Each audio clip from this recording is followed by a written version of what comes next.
How to turn off shuffle on Spotify.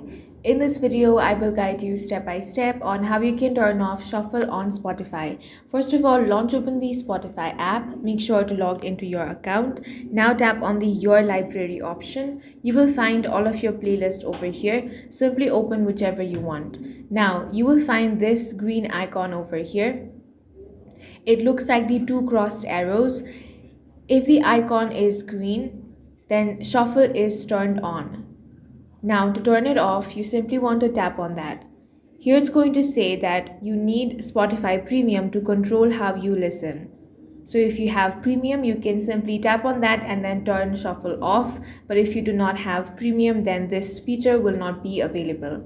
In this way, you can easily turn off shuffle on Spotify. And that's all for this video. If you found it useful, make sure to hit the like button and subscribe for more videos like this.